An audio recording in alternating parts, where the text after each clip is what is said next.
And here we are, Yuval Noah Harari. I'm so happy to have a chat with you, really. I'm a big fan of yours for a long time, I was telling you before. And people in Italy for a period of time thought I was your Italian agent because I was always talking about you, and every time someone asked me, oh, what is a book that someone should read? I always say, oh my gosh, Homo Deus is a crazy, incredible book. So fantastic piece of work. I was really, really impressed. Thank you for inviting me here. Yeah. So Yuval, I'm really curious about your opinion of this period, of course, and I would like to go deeper into the COVID situation and global solidarity and a lot of things you talk a lot. But first, I was curious about how you are living this quarantine period. We are one of the lucky ones. We have a big house, my husband and me. Right. So we have space to some extent, and we haven't lost our job. Our business didn't collapse. We have many friends and family members who lost their jobs or lost their businesses and living in these, small cramped apartments. So we can't really complain. Got it. And what's your daily routine? Because when I think about you, I always think like, I don't know, you read all day and write all day and full of books. What's your daily routine at this moment? It's quite similar, actually, to the routine even before the crisis. I read and write much of the day. I mean, this is my job, and I also now the big difference is that now I'm giving many more interviews, and that I'm doing it from home instead of having to travel to different places. And also, I give my university classes from home instead of going to university. So these are the two big differences.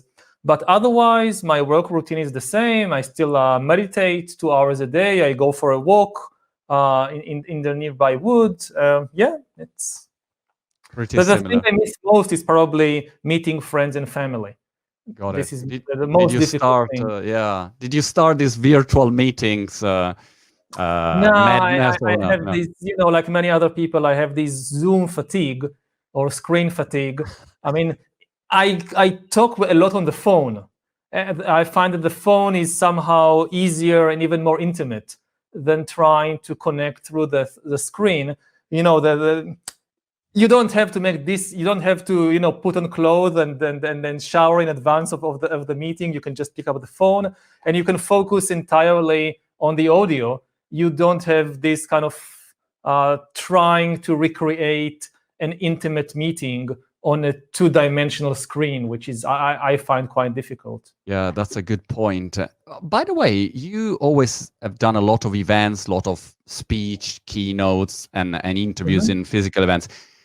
How do you think that world will change? I mean, do you expect that we'll go back soon to do events as before?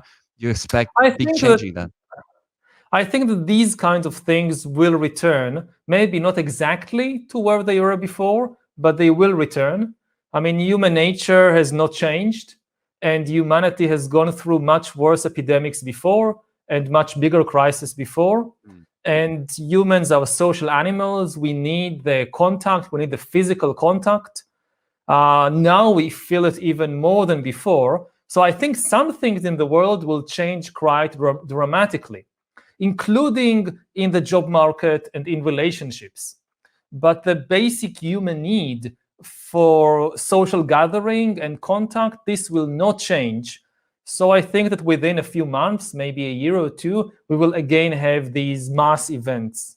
All right, got it. So interesting your opinion about global solidarity. I would like to start from there. My feeling sometimes, I'm talking with a lot of people, entrepreneurs and celebrities of any kind, and the feeling is that everyone say, we have to change now. So we have to really change gear, shift gear, and try to put new values in place. There is a new normal, and all of these phrases. And it sounds good, but on the other side, I was curious to know if you think that will really change. There will really be a global solidarity after this moment. Everyone more together, or there is a risk that after 10 seconds that we go out from the lockout, we'll go back in the old habits, and I don't know, maybe you can give us lessons from the history to see how human beings reacted after this kind of situations. Well, it depends on the choices we make. I don't think that the future is deterministic, that there is just one possible outcome from this crisis. On all levels, it depends on the choices we as individuals and as governments are making. Whether you think about the international system. So one scenario is that countries react to this crisis by becoming more nationalistic, more isolated, competing against each other, blaming other countries and foreigners for this epidemic, and not cooperating during the crisis, which will create a much more disunited and hostile world after the crisis as well. On the other hand, in the midst of the crisis, we could react with more global solidarity, sharing information openly, which is very important because, not only information about the virus, which is obviously you can't understand the virus and prepare a vaccine unless you share information between countries, but even information on things like the economic situation, the policies of the government regarding the lockdown, what worked, what didn't work, instead of every country having to repeat the same experiments and making the same mistakes, we can learn from each other's mistakes and also from the good decisions. We can have more solidarity in the production and distribution of medical resources, whether it's testing kits or respirators or masks. We can certainly have more solidarity when it comes to the economic field. If we don't have a global plan for how to deal with the economic crisis, so entire countries might collapse. And this will, of course, destabilize the entire world. So there is a choice here between nationalistic isolationism and global solidarity. And I don't know what people will choose and what will be the outcome. I hope that they choose solidarity. I think the main thing to understand is that really the people who tell you that you need to choose between nationalism and global solidarity, they are offering you a false dichotomy, because there is absolutely no contradiction between national loyalty and global solidarity. Nationalism is not about hating foreigners. It's about loving your compatriots and taking care of them. And there are many situations, like a pandemic, in which to really take good care of your compatriots, you have to cooperate with foreigners. Just to give a simple example, if now some Korean scientists invent the first vaccine against coronavirus, I don't think that Italian nationalists would say, well, this is a foreign vaccine, we are not taking it, we are waiting until there is a patriotic Italian vaccine, and only then we take it. No, that's ridiculous. A good point. Yeah, that's a good point. So that's one level that we need to choose, and I don't know what we will choose. And it goes all the way down to, the issues of the job market and what new kind of job market we will have. We now have this phenomena that basically companies and bosses are taking over our houses, our homes, requisitioning them. People work from home, and it has a lot of advantages. But also just think that, I work from home, I pay for the electricity, I pay for cleaning, I pay for the food in my fridge, in my kitchen. I have to tell the other people in the house to be quiet when I work. Basically, my boss has just taken over my house and using it and not even paying me for it. That's an interesting point. Yeah. By the way, sorry to interrupt, Yuval. That's an interesting point. Also, because the dichotomy is also about that I see is also about privacy versus health. So, or you give us all of your data, otherwise we can't take care of your health. And you think, but why? In Italy, for instance, there is a big discussion now about the contact tracing app, and people say, all right, you have to give us all of your data so that you are safe. And people working in tech like me say, why has to be like that? Maybe I can keep my privacy and still I contribute to the data, but I don't want to go into a full Orwellian scenario where you control me inside, outside. So this is another kind of dangerous dichotomy, maybe. Yes, I think also just the same way that you shouldn't be forced to choose between national loyalty and global solidarity, you can have both. Also, you shouldn't need to choose between health and privacy. You should be able to get both, the same way that even previously, when you go to your personal physician, to your family physician, you give the physician a lot of very private data about not just your body, but your lifestyle, your habits, things that you don't want the government maybe to know, or your boss, or even your family members. And you can rely, at least most of the time, on your physician that he or she will keep this data private and provide you with the best healthcare. So there shouldn't be a collision there. And it's the same now with the epidemic. I'm not against surveillance. We need to use the best technological tools in order to stop the epidemic and allow the economy to reopen as fast as possible. And the new technologies can certainly help with that. We just need to use them carefully and wisely.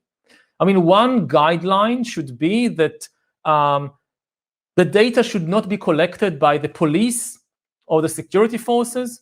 We should have an independent health authority which collects as little data as possible and doesn't share it with anybody else. It's just focused on stopping the epidemic and stopping infectious diseases. You know, in Israel, for example, in my country, a very alarming development has been that they gave the secret police the job of instituting and running this surveillance system, which is really crazy. This is part of the militarization of this crisis. You know, politicians are telling people this is a war. We are now in war. And this is wrong. We are not in a war. This is a healthcare crisis, not a war. It has a completely different nature. It's not about soldiers with rifles killing people. It's about nurses in hospitals changing dirty bed sheets and taking care of people. So if you want to put somebody in charge, don't put a general in charge, put a nurse. It's a completely different way of thinking. So the surveillance too should not be done by some security apparatus. It should be an independent authority that doesn't share the data later with the police or whoever. And secondly, another important principle is that whenever you increase monitoring of individuals, you must balance it by simultaneously increasing the monitoring of the government and the big corporations. For example, at the present moment, governments all over the world are distributing enormous amounts of money very, very quickly, all kinds of rescue packages, which is good. But as a citizen, I want this to be monitored. I want this to be as transparent as possible, to know, for example, that the money goes to small businesses that need it and not to some big corporation whose owners are friends with the minister and to actually use it to cover up for past mistakes or to enrich themselves. And if the government says that, no, it's too complicated to make all the decision-making processes of the government transparent and to allow you to see exactly where the money is going, then we should tell the government, well, if it's not too complicated to monitor me, it shouldn't be too complicated to monitor you. Absolutely. If surveillance goes only one way, from the government to the citizens, then this is the road to dictatorship. If surveillance goes both ways, yes, there is more monitoring of me, but at the same time, there is also more monitoring of the government, then you keep the balance. That's another interesting point, I think, that I see coming in the media these days. The idea that everything started in China, and China dealt with the situation and proved that they can manage the situation. On one side is good because we can have a lot of data, as you said. On the other side, I live in UK, or I think about Italy. We don't want to live in a Chinese system.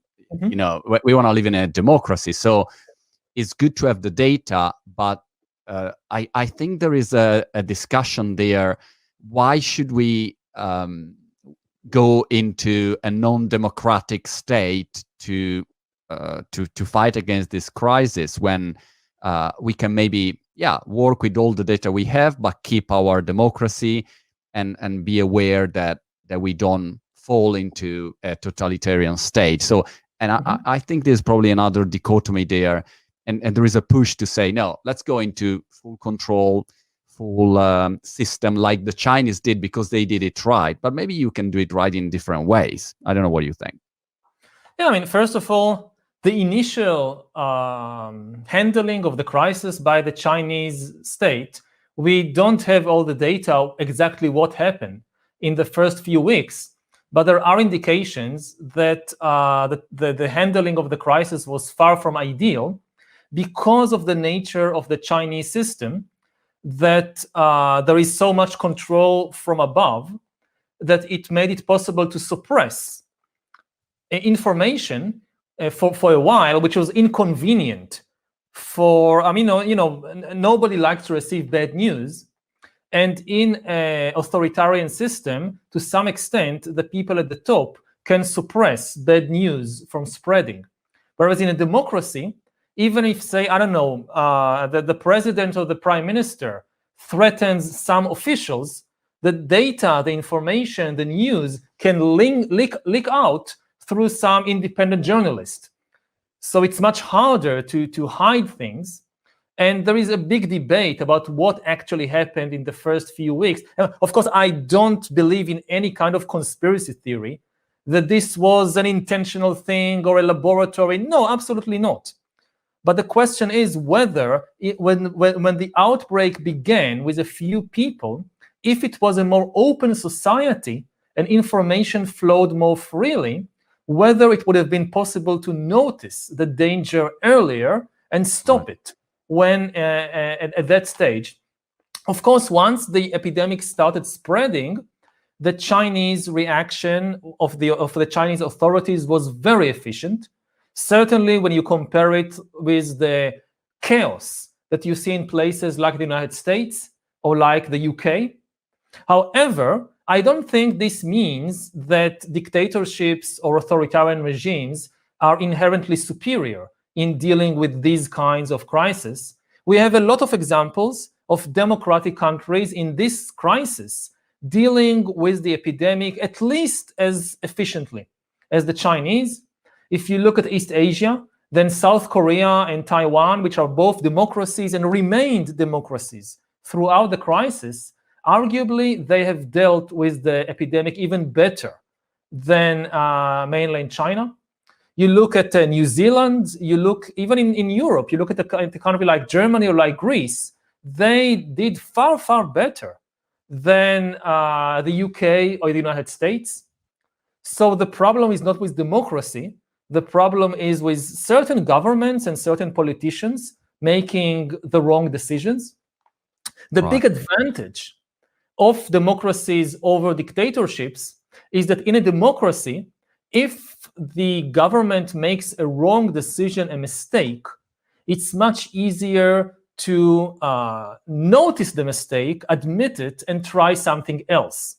In a dictatorship, when the dictator makes a wrong decision, he or she will never be willing to admit a mistake, will blame it on foreigners or traitors, and will demand even more power in order to deal with the traitors, of course. Yeah, always blaming someone else. Yeah, so the system doesn't correct itself. In a democracy, even if the prime minister or the president refuses to admit mistake, there are still other powerful organizations and people around that can take a different course of action. If you look at the United States, so okay, if Trump takes one course of action and refuses to admit any mistakes, still, the governors of the different states and mayors and independent media can say, no, this is a mistake, we should do something else, and they can do something else. If you look at Brazil, and you compare, say, Brazil to Russia, or Brazil to Iran, so in a place like Iran or Russia, if the government takes a wrong decision, a wrong course of action, there is little you can do about it, You even hardly know about it because they suppress all the information. Nobody really knows what's actually happening in Iran and in Russia right now regarding the spread of the epidemic. It's very, very difficult to trust the data coming out of these places. Now, in Brazil, you have Bolsonaro also adopting a very problematic course of action. But luckily for Brazilians, Brazil is a democracy. And there are other sources of power. So the governors of different states, the mayors of Rio de Janeiro, Sao Paulo, the Brazilian Congress, the courts, they can call out the mistakes done by Bolsonaro and adopt a different course of action. And that's the big advantage of democracies over dictatorships, even in the midst of such a crisis. By the way, you were mentioning the conspiracy theories and so on. Every day, Yuval, I receive so many new conspiracy theories about everything. I don't know if it's happened to you too. I mean, every day, I don't know, there is a new theory, and Bill Gates and the vaccine and flat Earth and 5G and the lab. Every day there is something new. I wanted to understand, with your help, why there is such a spread of these conspiracy theories. There is this love for an alternative storytelling. Is something that we always saw in the history. In this moment, of course, social media helps spreading. But is there a solution there or not? Or we'll always have this kind of situation? There are two reasons for the spread of conspiracy theories, especially in this kind of situation.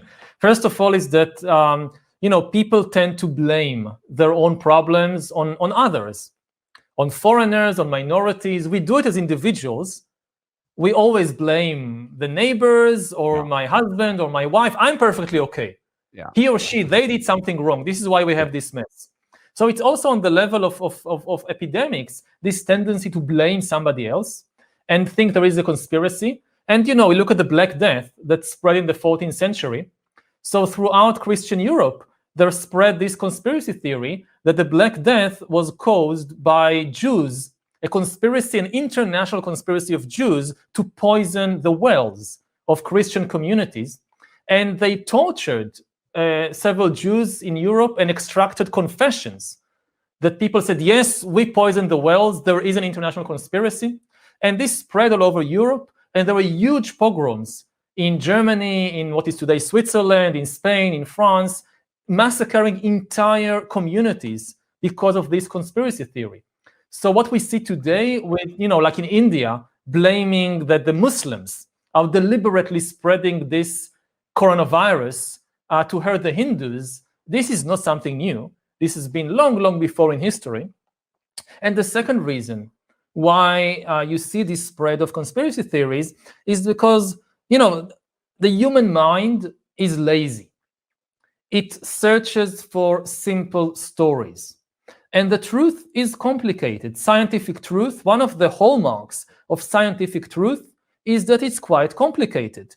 The human brain did not evolve to understand things like genetics and viruses. We went around in the African savannah trying to understand animals, big animals, elephants, lions, what they do, and trying to understand ourselves. There is somebody in the tribe who hates you, so be careful. This is the kind of thing that we can easily grasp. Now, the world of viruses has been completely invisible to us until basically the last century or two. Throughout history, nobody knew that a virus existed even. Just the thought that in a drop of water, you can have billions and billions of these pieces of information. They are not even living organisms. A virus is not a living organism. It doesn't eat. It doesn't reproduce by itself. It's basically just genetic code, a piece of code. And the idea that such things can go into our body, hijack our cells, and then multiply and destroy us, this was beyond the capacity of people to even imagine. And it's still very difficult today. So people look for a simple story. It's much simpler to think that the Jews are poisoning the wells, or the Chinese invented some virus to take over the world, or Bill Gates is spreading this to make a lot of money. This is the kind of thing that we easily grasp. Whereas the actual facts of epidemiology and virology, they are so complicated. And people don't like to feel stupid, that I don't understand what's happening. So, you have a nice conspiracy theory and you feel smart. Hey, I know what's happening. Yeah. Now, I would say that as a general guideline, when somebody comes and tells you some conspiracy theory about COVID-19, first of all, ask this person to answer a simple question, or not so simple question, but a very important question. Right. Please, before you explain to me all this conspiracy theory about the Chinese, please tell me what is a virus and how does a virus cause a disease. If a person cannot give you a clear explanation for that, ignore everything else they say about the origin and spread of this epidemic. I love the Yuval Noah Harari formula to spot fake news and conspiracy theories. I will use it. I will use it now from now on. And also because you feel part of a tribe. And the crazy thing is that if you talk with someone who is 100% convinced about some kind of theory, the more you try to give them facts, the more they believe you're part of the system. Your friend, Bill Gates, is really paying you. You know how many people write to me and say, Bill Gates keeps paying you for your videos. I say, no, I never spoke with Bill. But, people want to believe that way. I mean, there are so many much easier ways to make money. Yeah. Than to spread a pandemic and then create a vaccine. I mean, this is ridiculous. I mean, he's smart, obviously, right? And he's the richest man on earth. He's not poor. And he's also the richest man on earth. Yes, I mean, it's not like he needs the extra billion for something. So, I mean, many conspiracy theories, I mean, they are really, even if you accept their initial kind of logic, they have no internal consistency. Again, like this example that, okay, everything is being done to make money, okay, that may be reasonable.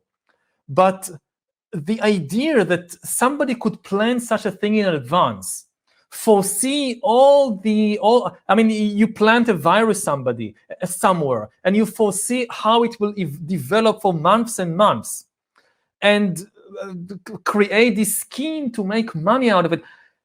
People are just not so very good in foreseeing the future consequences of what they do. To take a real conspiracy as a counterpoint, think about the American invasion of Iraq in 2003. So here you can say, yes, you have the most powerful country in the world with all the information from the CIA and whatever, coming up with this bogus claim that Saddam Hussein is behind 9/11 and is amassing weapons of mass destruction in order to take over Iraq and probably gain the oil, right? That's the story. Now, look what happened. They got into this terrible mess. They destroyed Iraq, all right, but they were basically kicked out. And the only result of all their efforts was that Iran took over. And this is, it's not Bill Gates, just a private billionaire. This is the most powerful government in the world with the biggest army, with the biggest intelligence service, and they completely misread the consequences of what they are doing. So do you think that somebody can really foresee what would be the consequences of spreading a pandemic throughout the world? I mean, this is really ridiculous to think that if somebody really has this power, then there is nothing we can do against it. Yeah, it's Dr. Manhattan, and that's it. Better to surrender. Yeah, absolutely. Yeah, I mean, if they have so much power, they can foresee all that. You think that you're going to stop them by putting some video on YouTube? I mean, really?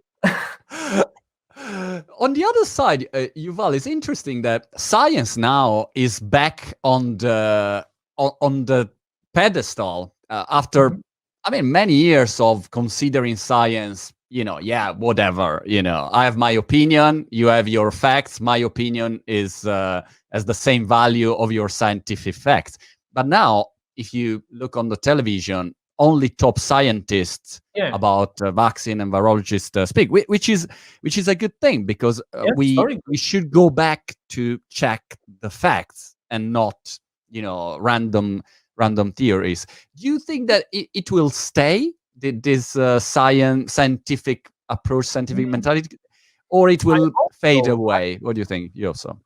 I hope so. I mean, it is a good sign that in this moment of crisis, people all over the world are turning to science as the main authority. Even the religious establishments are listening to the scientists. In Israel, they closed down synagogues. In Iran, they shut down mosques. The Pope is telling people don't come to church because they follow the advice of the scientists. And I hope it will that even after the crisis is over, when scientists warn us about other things like climate change, we will take their Yeah. views as seriously as we now take their views about pandemics and about viruses. But I don't know. Well, It's we'll see how it plays out. We just have 5 more minutes, Yuval. I have a couple of things that I want to chat with you. One is about the heroes of this crisis, of this pandemic. I was chatting with Azim Azar, Azim, Exponential View writer, and he made me notice that I think something around 70% of people who works in health are women, so not men. So he said, look, yeah. it's incredible. Before, the fight in a war was fought by men, and that was a man fight. Now we are in hands of women trying to look after all of this problem. Which is interesting, because it's a different way to fight. As you said, it's not a war, but fight difficult scenarios. So it's not only us, going for. And maybe there is a stereotype that will change also in our head about who is, who is in charge and who has to deal with difficult situations. Mm-hmm. Yeah, I hope so. Again, it's not a war; it's a healthcare crisis. So it's not surprising that we find women in far greater numbers and more important positions, taking care of people, taking care of entire countries. Still, often when you look at the very top, you still see there a predominance of men, at least in many countries. Yeah. And this again, it relates to the militarization of the situation. When you hear politicians coming and saying this is a war, it also clicks in your mind that, oh, if it's a war, then we need the army and we need experts on security, which tend to be men. Yeah. So you often find that the committees that make the ultimate decisions, they are still dominated by men who very often don't have a background in healthcare. They come from other fields. So I hope we'll get rid of this wrong story that this is a war. We'll remind ourselves, no, this is a healthcare, this is a care crisis. So we need experts on care, not experts on killing people. Yeah. And we need to listen more to nurses than to soldiers. And I guess this will hopefully make us adopt better decisions. Well, I have a final curiosity about books. Number one, my community always asks me for new book suggestions. If you have a book that you would really recommend to read in this period. There is a very good book which just came out by Christiana Figueres. She was the architect of the Paris Agreement on climate change in 2015. I think it's called The Future We Choose. But I think that's the name, but maybe check it later to make sure. I'll double check. And it's not about COVID-19. Yeah. It's really about the ecological crisis and the larger crisis that humanity faces today. And it's not only very well written and interesting book, it's also a very optimistic book, explaining that things are not inevitable and what we can do as individuals and as societies to overcome the crisis and to build a better world. And I think many of the insights and lessons are relevant not just to the climate emergency, but also to the current healthcare emergency. So I would definitely recommend that. It's quite a short book also, so if you don't it have helps. a lot of time, you can finish it quite quickly. Fantastic. Yuval, thank you so much. It was such a big pleasure to have a chat with you, and good luck for everything. Thank you.